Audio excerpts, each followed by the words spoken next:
Hey guys, this is Justin again with Outrage. I hope you enjoyed the last couple of episodes we've done today. And I know it's going to ruffle a few feathers, but that's what this whole channel's about, right? But it's to make you think, hey, maybe my feathers shouldn't be rustled. Maybe I shouldn't take shit so seriously.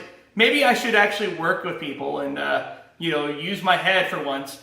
That's exactly what this is about right here. This little document I printed off was actually a YouTube comment that I found on a video that was published back in 2009. So you're thinking, well, this is old fucking news. Why would I even give a shit about this?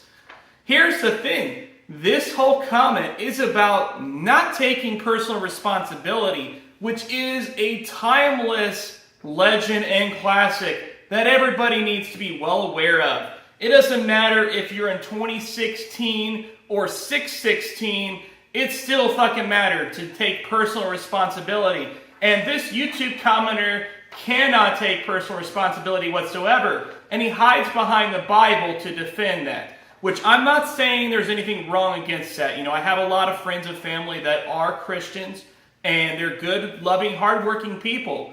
And they actually follow the example, at least they attempt to, they at least attempt to be good Christians, which we can't always do that, right? I'm not personally Christian myself. I have been before. We're not going to get into all that. I'm not here to piss anybody off. So this whole thing was started with a YouTube video, which if you want to look at the comment yourself, it's on the YouTube video. You can take a look at it for yourself. But the name of the YouTube video is Tom Araya Says Slayer Are Looking to Christ for New CD Direction, which if you have any familiarity with Slayer, that sounds like a clickbait topic.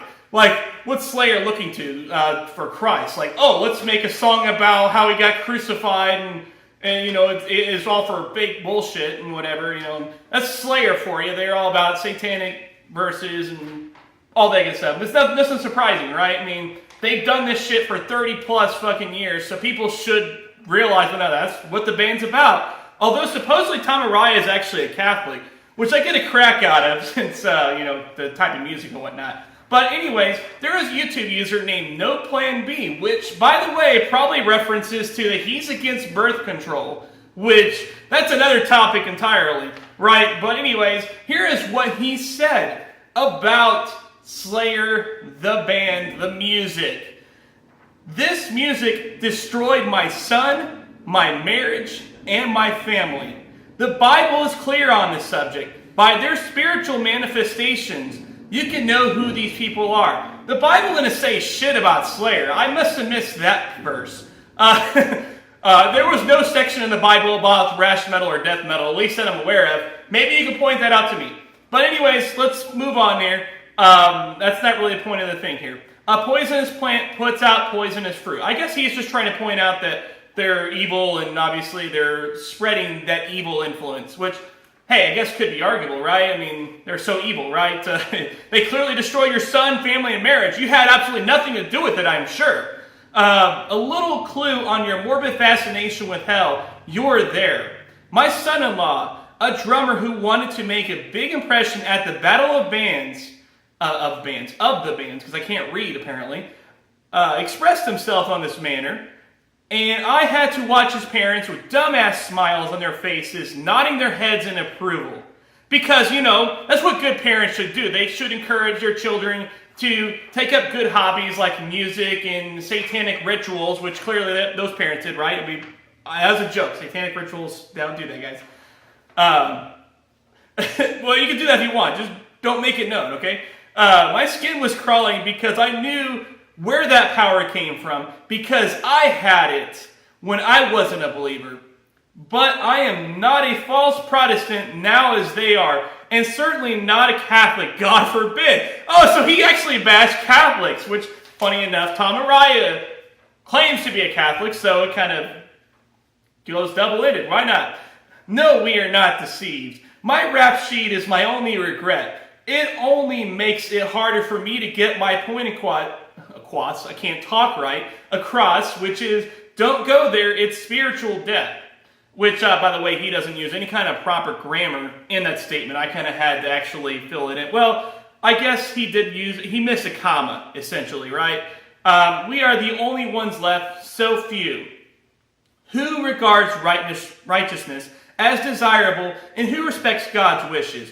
Almost no one, and churchgoers, the modern hypocrites of our day, always dragging up someone else's history as proof that we speak falsely, are only proving that we're all in hell already, all of us, and they don't want us to escape. And yes, this was a giant run-on sentence that probably should have been like 3 sentences. Okay, so he's actually describing himself based on that statement. He's actually describing him being a modern hypocrite. Says he is the fake churchgoer that says all this fake bullshit, right? He talks about this music destroying his family and his son, but he doesn't offer any actual evidence or statements to support this statement. It was complete bogus bullshit because that's what he said here. This is the time, or this is the theme music for hell while you all burn, which I guess wouldn't be all that bad, right? I mean, Slayer's pretty kick-ass. I'm going to be a Slayer fanboy for a little bit, okay? I'm not a huge Slayer fanboy, but they were actually the first major band that I actually seen in concert, them and Soulfly and In Flames, and they rocked the show, okay? If you want to see a good metal show, Slayer puts it on for sure. At least they did back in 2002 was when I saw them. And actually, I'm trying to think if I saw them again or not. I don't know. I don't remember. I definitely want to. Rest in peace, by the way, to Jeff Hanneman. Now, what's after hell? Jeff Hanneman's probably in hell, according to you, right? Hell gets scraped off the plate into the lake of fire to be destroyed. I'm not making this up. Look up for yourselves. Okay, so he tells us to look up a book that has 1 billion interpretations for ourselves. As a matter of fact, I have 3 different Bible quotes that go against him, and they're from 2 different versions of the Bible, which there's so many more, which that's another topic entirely. I mean, if the Bible is so infallible, why is there so many different versions of it? Why is there so much disagreement over what it says if it is God's Word? All right, but I'm not here to talk about that. Like I said, I don't want to offend anybody, I just want to point out that kind of idiom, I guess you could say. I'm not even sure if that's really an idiom. I don't know what I'm talking about. But I do want to point out a couple of Bible verses towards this no plan B character that actually demonstrates why he is completely wrong. So this is from Galatians 6:5.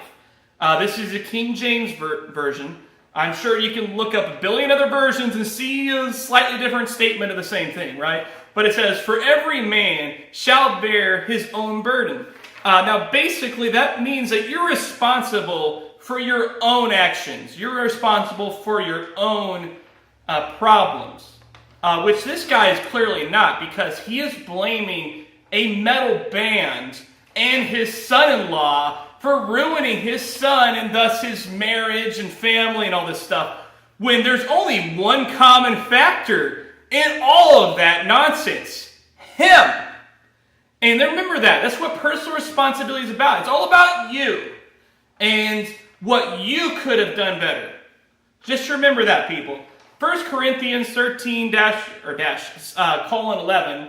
I think it's like chapter 13, verse 11 is how it's supposed to be read. This is from the New International Version. This again goes back to him. "When I was a child, I spake like a child.